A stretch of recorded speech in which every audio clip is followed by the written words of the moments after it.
Okay, so first off, I'm gonna start off by introducing myself. My name is James Brown. I'm a freshman at Claflin University, majoring in business administration. And I'm gonna just let you introduce yourself. Yes, I am Officer Murray. I'm one of the police officers here at Claflin University. Of course, I work with the Department of Public Safety here on campus. You can find me anywhere on campus. The first question I'm gonna ask is, like, what's your job? Like, what's your job? Like, what you do on a daily basis? Okay, so when we wake up in the morning, get ready. It depends on the shift. I'm gonna start off with that. So before we get started, of course, check the schedule. Make sure I'm not working in the morning. Make sure I'm not working mid. Making sure I'm not working night. Because as a police officer on campus, we rotate. We're on a rotated schedule. So wherever they need us at, meaning the higher ups, that's where we ought to be. So like I was explaining earlier, as a police officer, our job is a little different than security officers because we have something called the duty to intervene. So if we see something out, about in the community, we have that jurisdiction that we can go out and actually, assist other agencies, if they access the system or not, because we're considered state constables. As campus police officers, most universities nowadays, they are adopted under that law. As being a state constable, if you're a class 1 officer, you can be known to be considered as a state constable. So, and I guess we put it in retrospect, my jurisdiction is statewide within the state of South Carolina. Because 1 minute I can be on campus, doing my jobs on campus, because that's my direct jurisdiction, which is Claflin University. But if another agency asks my director if can we use Officer Murray to go out and serve a warrant to in their county or either right here in the city limits of Orangeburg, we have that jurisdiction to assist that agency.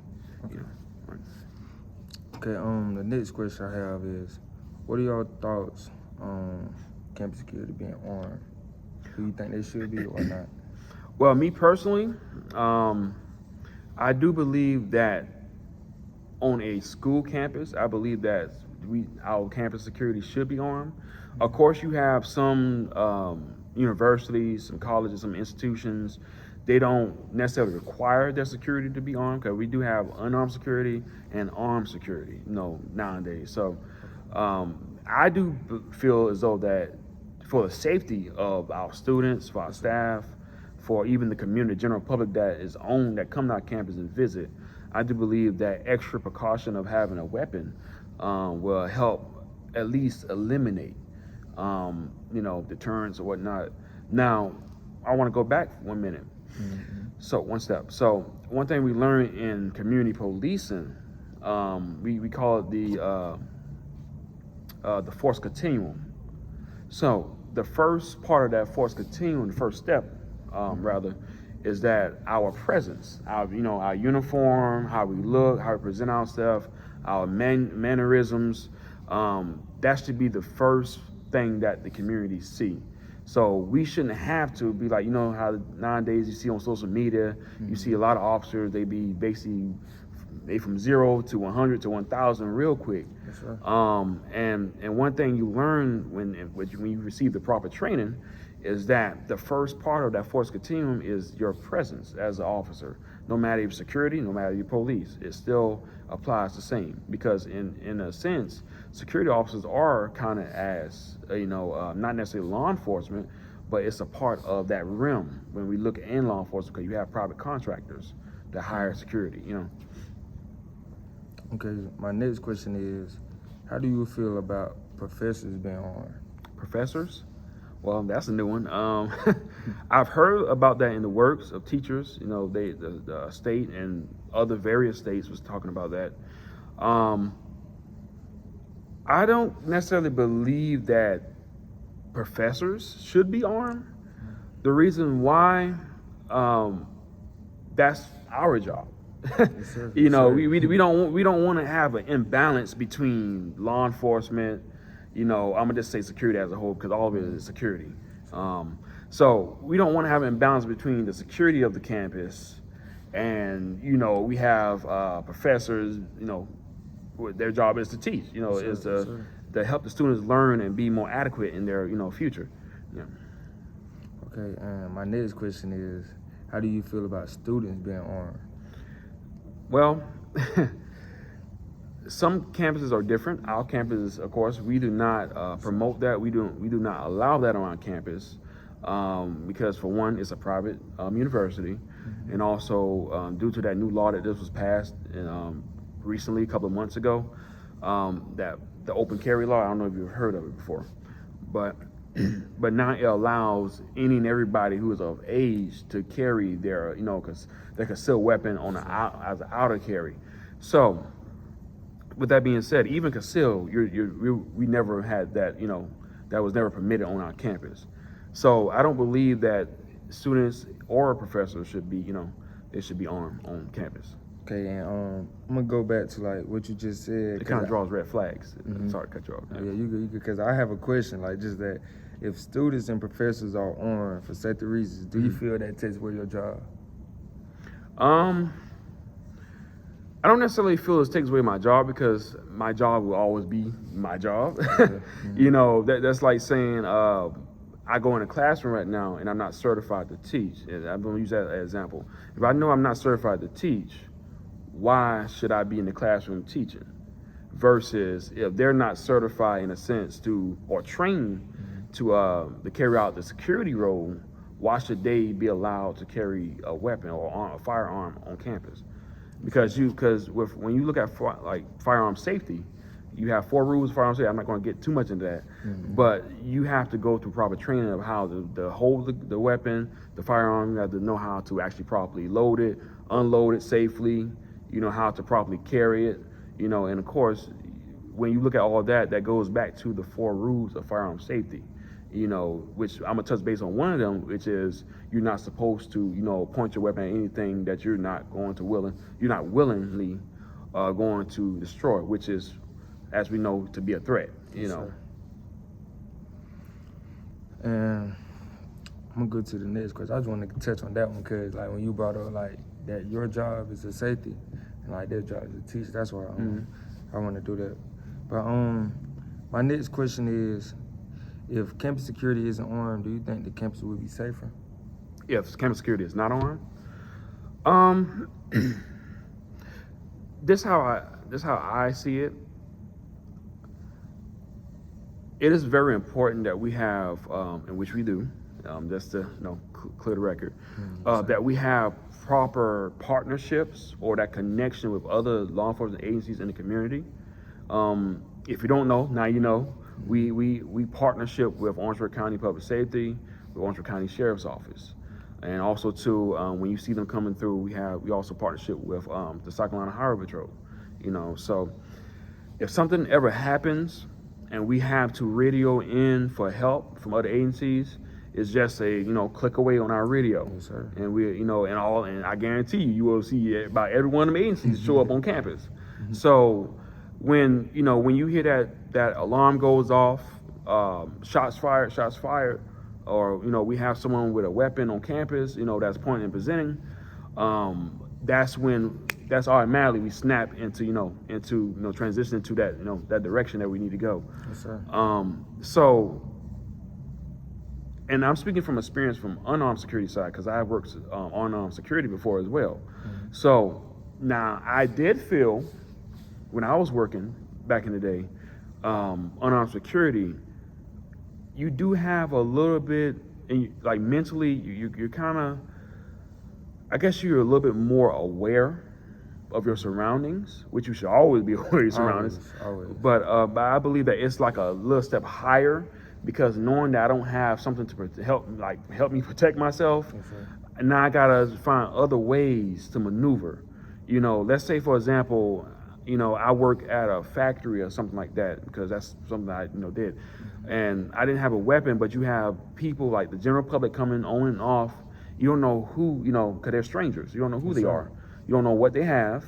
Someone may have a taser. Someone may have a shotgun. They're hiding in a lone trench coat. And you start wondering, like, do they have a gun? And they may not even have a weapon. but that's just something that you have to think about. You know, when doing this job, when you put that uniform on, that's something you have to think about. Different ways people can, what they say in the old days, get by on you pretty much. So that is one thing that I've learned, is that you always have to always be alert. Always make sure that you have a plan A, a plan B, and even a plan C. Yeah. So, okay. My next question is, if campus security can be armed, what weapons should they have? Say the question again. If campus security should be armed, what weapons should they have? If they should be armed, what weapons should they have? Okay. One thing that I do love about our security, that are armed, all of us carry the same firearm. So we're all trained with the same firearm. We all go out and qualify, meaning that we have to, in order to actually carry this weapon that we have on our duty belt, we have to get the proper training in order. Because one thing that I love about this university is that they do not let any and everybody, just because, you have shot your own weapon for your personal weapon or whatever, you still have to go through that proper training in order to carry that weapon. Yes, one thing about training is always recurring. You always need to stay, up on your training. That's one thing I do love about this job as well. Practice makes perfect. Right. Like you just said, practice makes perfect. So you have to keep on practicing every day in order to actually get the proper, what we call it, the muscle memory. So once you get used to your body, used to it, it won't be a foreign. Excuse me, I gotta turn the radio down. Won't be a foreign object to you, but it'll be like just something that you do daily, like a habit. Okay.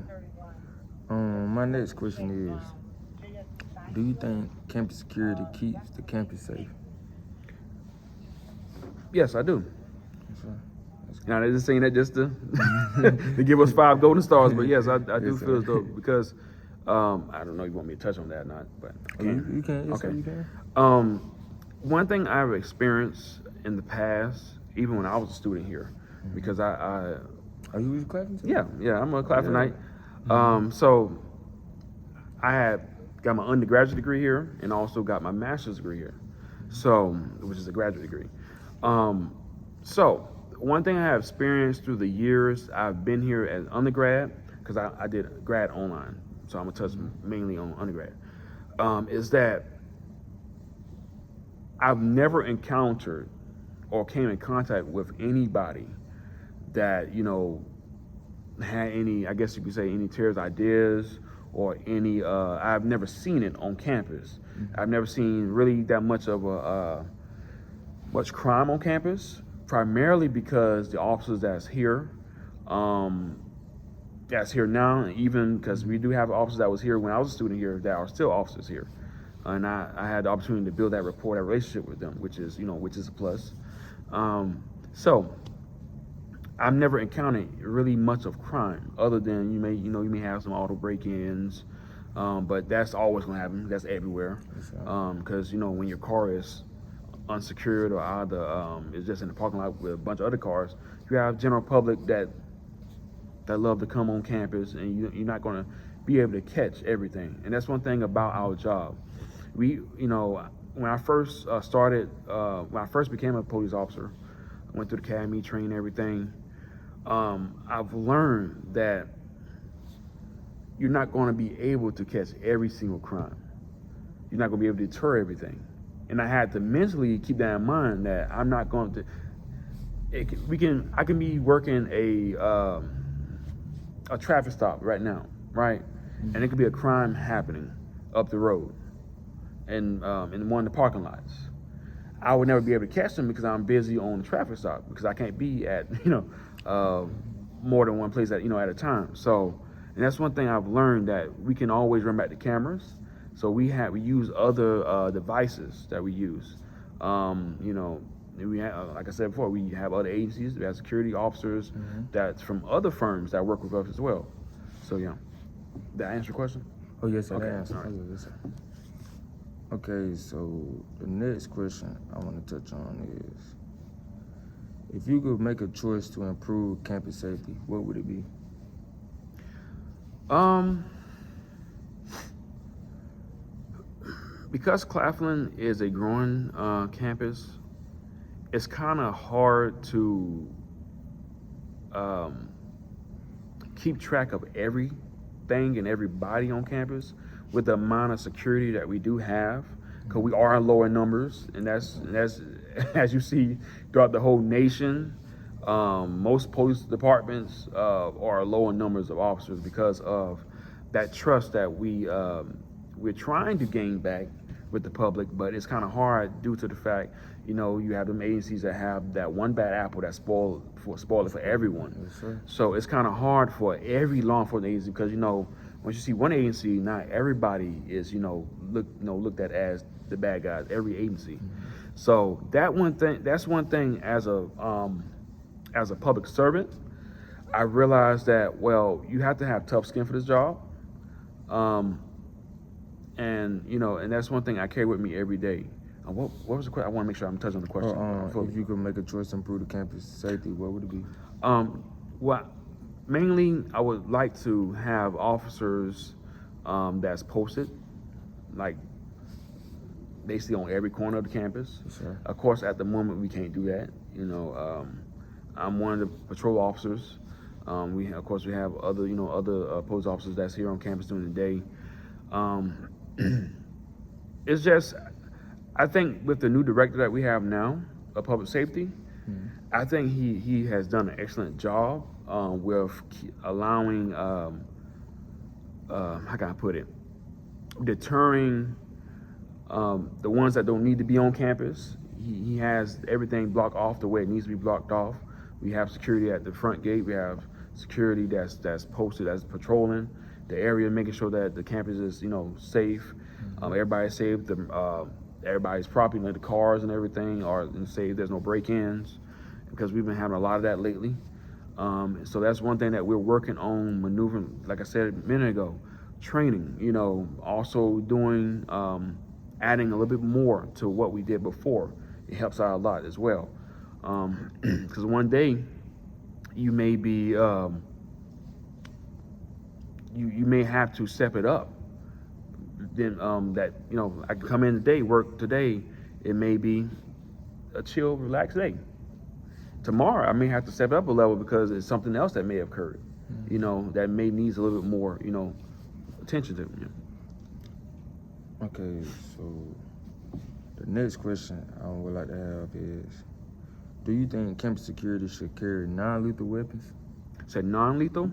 That is an excellent question, because one thing I've learned through my experience in law enforcement, because before I came back, I worked there before, and then I left to work for the sheriff's office.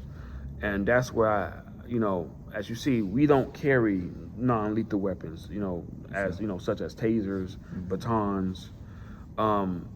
We just carry, the what we call lethal weapons, which is the firearm, the Glocks.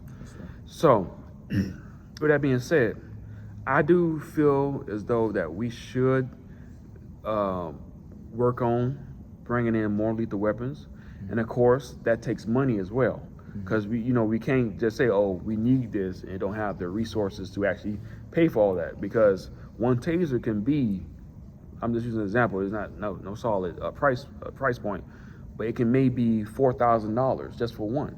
So just imagine having every officer that we have, and you have to buy a taser, you have to train them, you have to buy the taser cartridges that goes in the taser, you have to buy the battery packs for it, to buy the chargers for it. So all of that plays a part. It's money. And also too, you have to also get it approved by the university, by the directors, the trustees, because they, at the end of the day, working on a campus is a little different than being a police officer that's out there on the street, because you have to get a lot of stuff approved by the board of directors first. The president got to sign off on everything as well. Sure. So all that have to go is up that chain, that ladder of command. So I do feel as though that we should be allowed to carry tasers. batons are it's a plus. OC, my experience with tasing OC, because I was tased and I was, sprayed with OC. I don't necessarily like OC. I would carry it. I would carry it, but I would not use it. I would probably use my taser or my, one thing, of course, you learn through police training. I always say police 101 is that the first thing you should be able to use is your, your voice. That's the first. That should be always the first thing you use. How you speak to a person. That's part of the escalation, right? So, and that's one of the steps of the use of force. Because if one thing you learn is that you verbally give a command, and that does not work. If the suspect or the offender is trying to approach you or whatever, you might have to step up a level. You might have to take out your OC. You may have to take out your taser, whichever one. May have to take out your baton. You learn different techniques with your hands and everything, like open palm techniques and closed palm, all that stuff.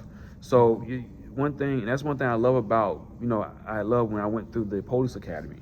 You learn the different types of martial arts as well, jiu-jitsu, all that stuff, how to properly detain a subject.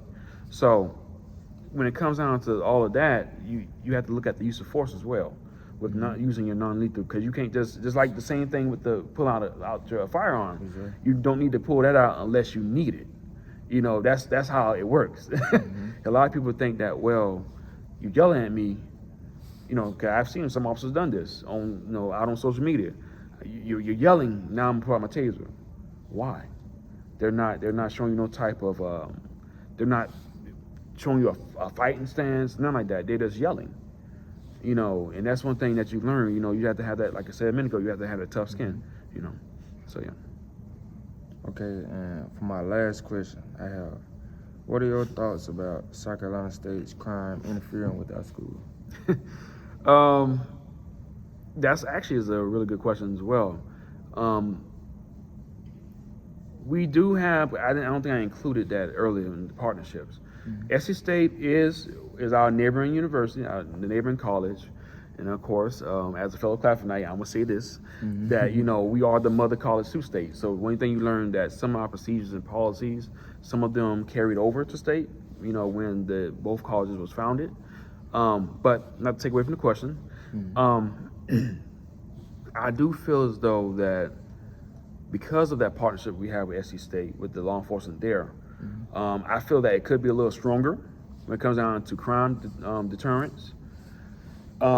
Not to step out of jurisdiction, because as a Claflin police officer, my job is directly on, my jurisdiction is on Claflin campus. Sure. Whatever happened across the fence, that's SC State, that's their jurisdiction. So out of respect for their agency, we try not to be involved with problems over there unless they call us over and ask for assistance.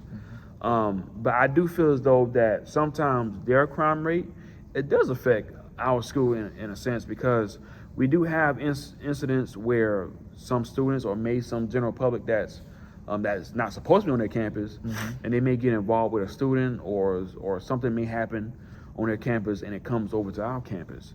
And I do feel as though that to help keep that perimeter, their perimeter safe and our perimeter safe, they as a university have to, their public safety office, they need to find ways to focus on deterring subjects and keeping them over there and, detaining them over there rather than allowing them to escape.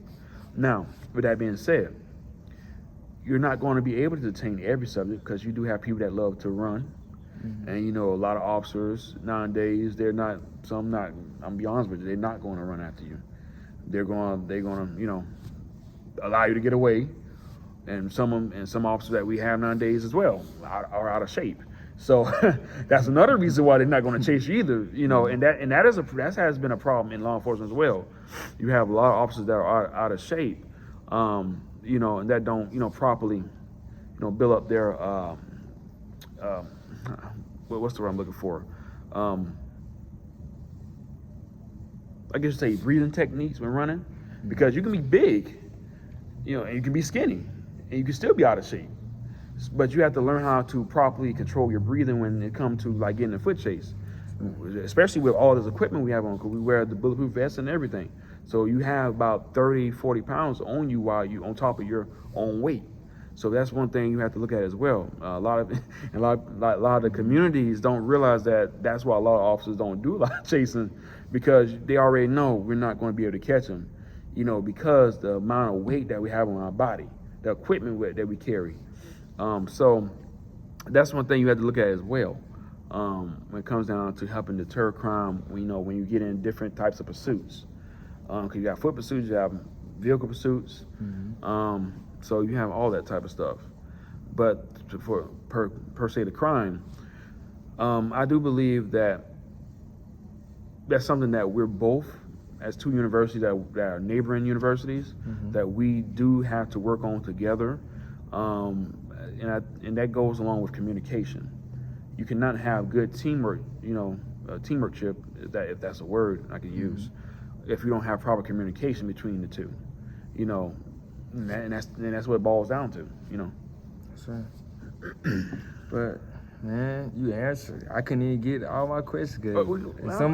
Some of you answered already. Okay. Though, like through talking, and like that's why I just like skipped some. Okay. Like, you can reiterate if you want to. But yeah though, I think I got one more. Okay. Oh, no, I ain't got one. But I'm gonna ask this one. It says, what is the most common threat or crime that happens on campus? In general, or just something I witnessed? Well, Or either or? yeah, it could be either or. Okay. It could be either or. And what was, like, reread so I can get the clip for clarification? The most common threat or crime that happens on campus. Oh, yeah, I did touch on that earlier. The auto break-ins. That is one thing that I do want to touch base on. We're having a lot of that, more of that now. Now, I've learned, because like I said before, I had left for 2 years and I came back. I'm back. So within those 2 years that I've left, I've noticed that that there have been a lot of like auto break-ins from what I was told. So that's one thing now, as an officer back on duty here. That's one thing that we have to keep on, patrolling. Got to keep on patrolling the parking lots, because there's a lot of the public. I've not witnessed it, but I've known, through incidents that have occurred already, that there's a lot of the public that loves to come on campus, and it's kind of hard, because think of it like this: even though we're a private university, the public is allowed to access it. We don't have the right to say, hey, you're not allowed on campus, unless you've been trespassing on our campus. Now, and that's when we come into the legality part of it, like the law. So if you've been legally now trespassed, you're not supposed to be on campus, because that means we have the right to arrest you, or or something we call discretion. We either have to escort you off campus, or either you're just going to be in cuffs and you're just going to take a trip down the county. So so that's one thing you look at as well. So now, as we patrol on campus, as the patrol officer, we always should stay vigilant when it comes down to knowing who and who's on campus, because you have to learn to differentiate between the student and somebody, a stranger, pretty much like a stranger, So if we and that comes with community policing as well. That's something I wish that we had more of nowadays, because we started with that, but now we're kind of straying away from that again in law enforcement. And that's one thing I do wish that we do bring back community policing. So that will help as well, help deter crime as well. Us being seen. And that's what we're doing now on Claflin, doing more of. We're patrolling, we're showing our faces more, because I do feel as though that we have not been showing our faces much as we could, but I do feel as though that we are actually getting to that point now where, we're not hearing that question all the time, what happened? And that's, and one thing, law enforcement, if you hear that question, you see the students or staff like, wait a minute, what happened? Why y'all here? that's not good, you know. So it should be, hey, how you doing? You know, you here doing your checkup, you know, you're doing your walkthroughs and everything. That's what we would like to hear more of, because of the fact that we know if we hearing why y'all here or what's going on, when something happened, we know that means we have not been doing our job to the full extent as we should. Because, you know, it shouldn't be, everybody should be on alert. They should be at ease when they see us, you know. So, and that's one thing, going back to the crime per se, that's one of the main issues that we was having. We have been having a little bit of altercations now. We understand that with the newer generation now of students, you know, the students now are a little different than the students before. And that's one thing I say by being a student, you know, here myself.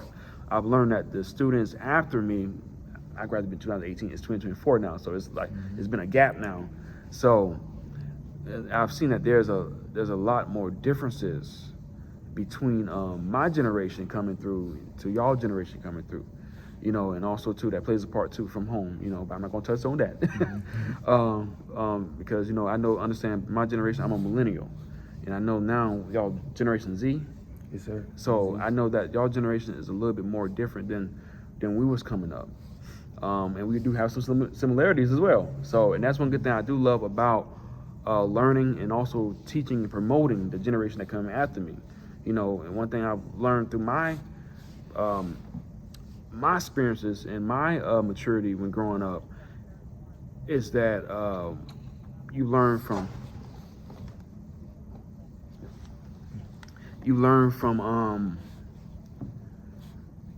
sorry, that kind of caught me off guard a little bit. You learn from your parents and your grandparents, yeah. So, you know, they teach you how to, you know, properly handle situations about, you know, by having something we call patience. So, and that's one thing that I've carried with me throughout these years of living on this earth, and also through the years I've been in law enforcement. And that's one thing in law enforcement you need a lot of is patience, because you work with different type of people. And there's been cases I've actually had to work with children as well, you know, that try to run away from me, that try to, you know, like, no, I'm not doing this, curse me out. I mean, like they grown, you know, and, you know, spit at you, you know, all of that. Oh, so you deal with all of that. And that's one thing you learn in law enforcement. You have to take every little thing with a grain of salt. I don't know if you've ever heard that phrase before, but you basically it's just basically, you know, as they say, you know, you dust it off, you keep on, you know, like my favorite phrase is keep it pushing, you know. So that's one thing I've learned, you know, when also, you know, you look back at crime as well, you know, you can't just handle it like, hey, you have some officers that will be like, they're committed, they're gonna keep on doing it anyway, so might as well let it happen. You have some officers that's like that. Not on Clapham campus now, so let me make that clear. Not on Clapham campus, but you have some officers that are like that in the world, versus you have people such as myself. If I see the crime, I'm going to address it, and we're going to fix it. You know, we're not going to push it off for later, but we're going to actually handle it now. You know, so because that would help in the future when it comes down to, you know, if you have somebody that's watching, because you always are trained that you always carry yourself as you're always being watched. You know, that I'm not necessarily trained that's not law enforcement training, but I'm just saying that's just growing up. You know, you always taught that. You know, so we call that integrity. You know, you always do the job like you're always being watched. You do it the right way. You know, you basically do the job in, you know, in an upright manner. You know, and that's one thing. Yeah. Okay, but man, that's it. I know I kind of was off a little straight. I went off a little you the question a good, little, but yeah, though. I just something that was laid on my heart. Yeah. You answered all of them good, like greatly. I'm saying, like, Yes, sir. real great. But it was nice doing Yes, sir. this interview with you, sir. Yes, sir. I'm grateful that you allowed me this opportunity, because I do believe that we do need a lot more of this. You know, sir. and believe it or not, this is actually more of community policing than you think, because, you know, I don't know where you're gonna go with this. I know it's for class, Yes, sir. but I do know that this will help generations to come as well. You know, yes, sir. Thank you.